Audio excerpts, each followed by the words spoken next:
नमस्कार, मी ॲस्ट्रोस्मितागिरी. आपण वास्तूमध्ये बाह्य देवता 45 या पाहतो आहोत.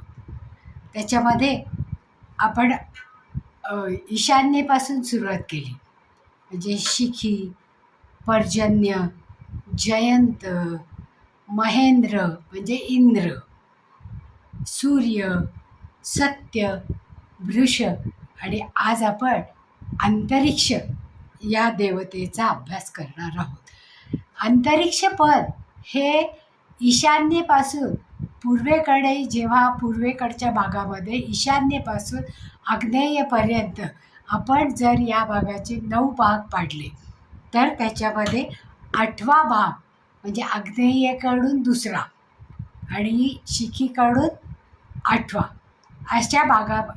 या पदामध्ये अंतरिक्ष देवता ही येते.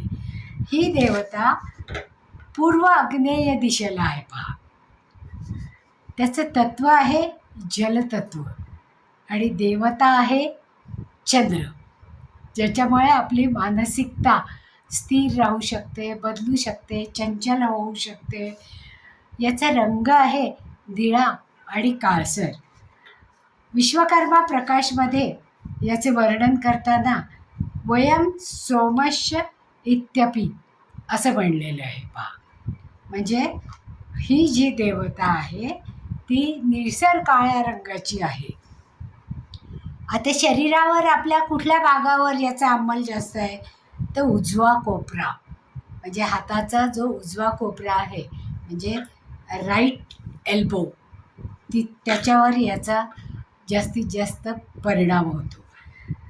आता इथे दरवाजा आपण नाही म्हणतो, पण तो जर असला तर त्याचे काय परिणाम होतात तर या घरामध्ये चोरी होण्याची शक्यता असते.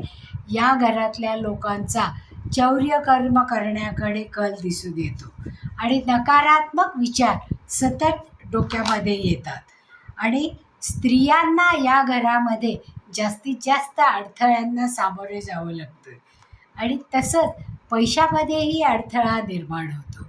कारण जर एनर्जीच नसेल तर काम केलं जात नाही. काम केलं गेलं नाही की सतत झोपा काढल्या जातात आणि मग अशा झोपा काढल्यानंतर या घरातल्या व्यक्ती या कशा काय प्लॅनिंग करतील, कंट्रोलिंग करतील, प्रोसेसिंग करतील आणि आउटकम काढतील. ते काढणारच नाही ना, ती एनर्जी त्यांच्यामध्ये असणारच नाही. त्याच्यामुळे या देवतेचा अभ्यास करणं आपल्याला अत्यंत गरजेचं आहे. आता याची डिग्री 115 ते 125 डिग्रीपर्यंत याचा विस्तार असतो. जर आपण कंपास घेऊन अंतरिक्ष देवता शोधण्याचा प्रयत्न केला तर 125 ते 135मध्ये आपल्याला अंतरिक्ष देवता ही प्लेस झालेली दिसते. आता अंतरिक्ष देवतेमध्ये जी भूमिका आपल्या आयुष्यामध्ये आहे ती काय आहे की आपल्यामध्ये असणारी ऊर्जा, एनर्जी. कारण ही देवता आपल्याला अग्नितत्व आणि बल प्रदान करते, ज्याच्यामध्ये जीवनामध्ये कार्य करण्याची शक्ती वाढवली जाते.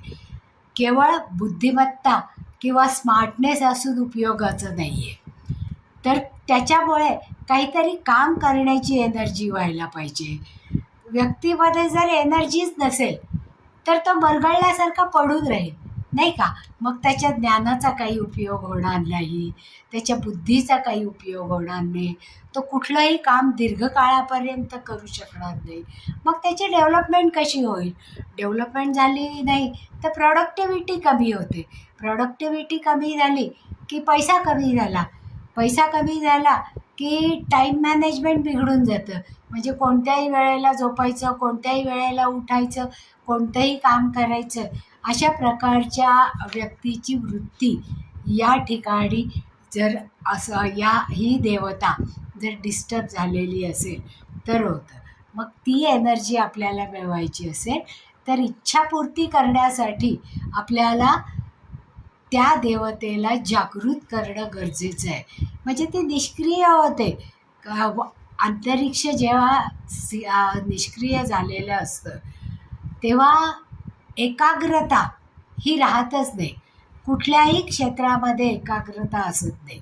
मग अशा वेळेस कॉन्सन्ट्रेशन नाही होणार, काम केलं जाणार नाही, कोणत्याही कामामध्ये चिकाटी दाखवली जाणार नाही. इथे या पदामध्ये वास करणाऱ्या लोकांचे विवाह पण उशिरा होतील, सुख दुःखामध्ये बदलून जाईल.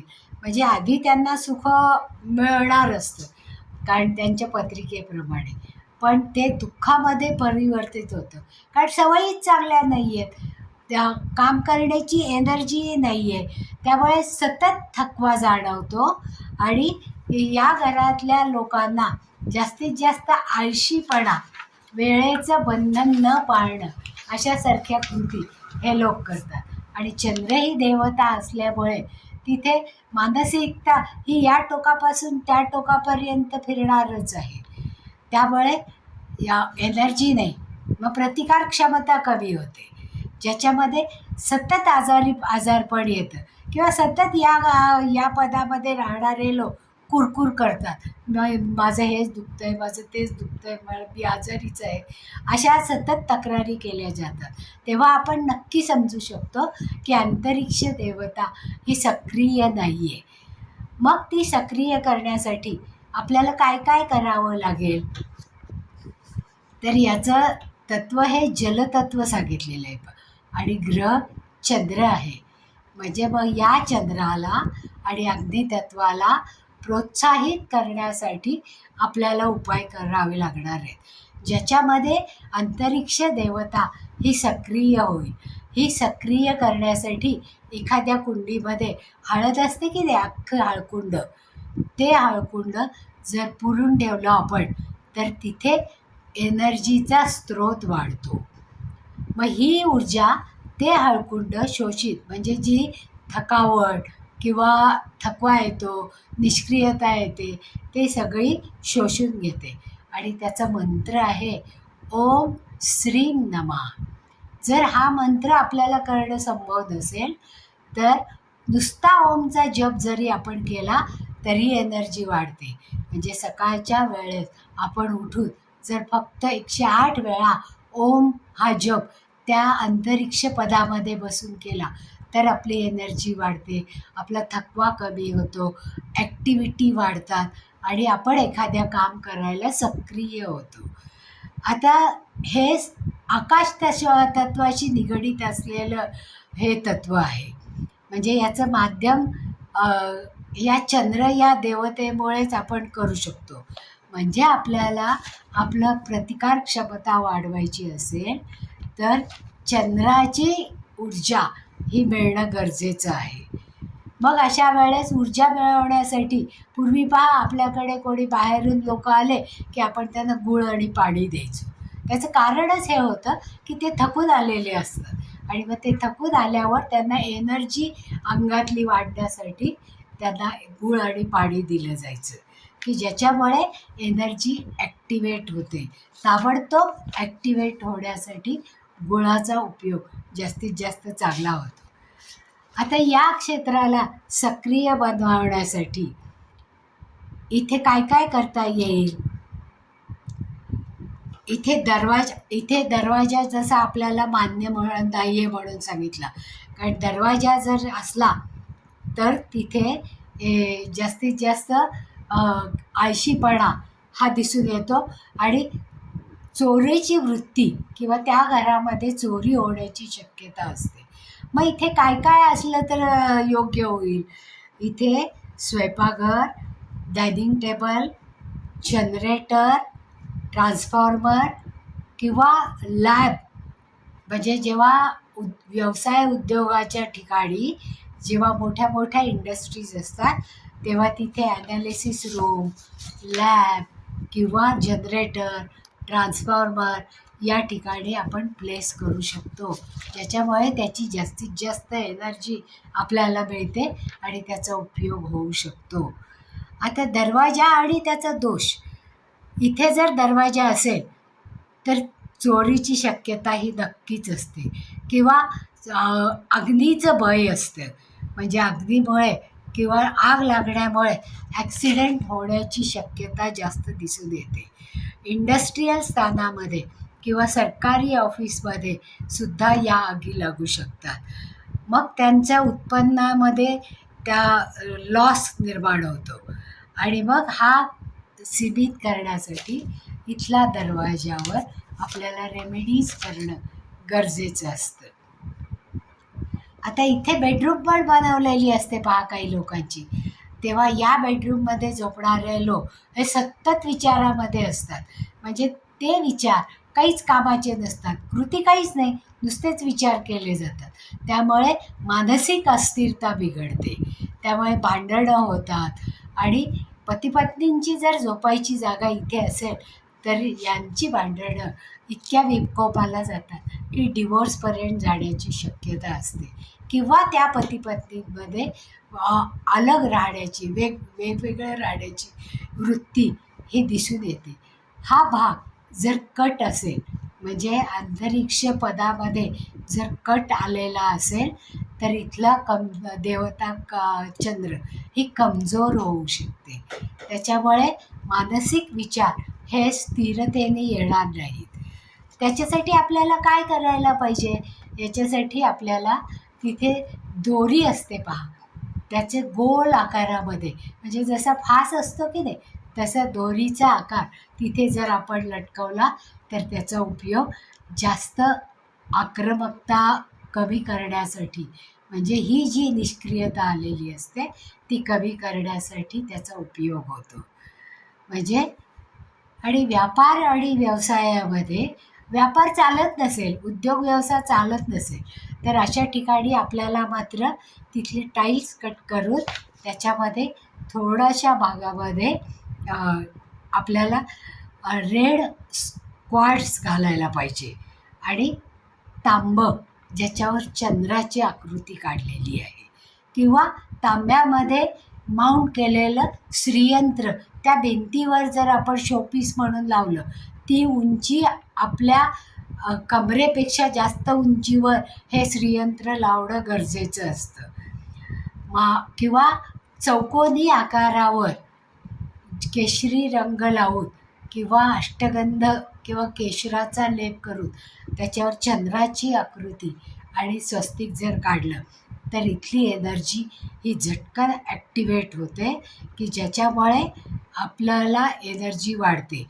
त्रिकोणी शीट घेऊन त्याचा भौमितिक आकृती केली, म्हणजे खाली 3 त्रिकोण, त्याच्यावरती 2, त्याच्यावरती 1, ज्याच्यावर जम असं ब्रिज लिहिलेलं असेल, ते जर आपण तिथे स्थापित केलं तर त्याचा उपयोग जास्तीत जास्त होतं. आणि हे स्थान सक्रिय करण्यासाठी होम आणि हवन, म्हणजे छोट्या पात्रामध्ये जर आपण गौरीवर कापूर आणि लवंग आणि जर तगरीसारख्या झाडांची फुलं सुकलेली जर आपण हवनामध्ये घातली तर त्याचा उपयोग जास्तीत जास्त होतो. त्याचप्रमाणे त्याला जर नैवेद्य दाखवायचा असेल तर काळी उडद, गूळ आणि तीळ यांचा नैवेद्य आपल्याला दाखवता येतो. आणि तो दाखवल्यानंतर हे सगळं वाहत्या पाण्यामध्ये आपण प्रवाहित करू शकतो.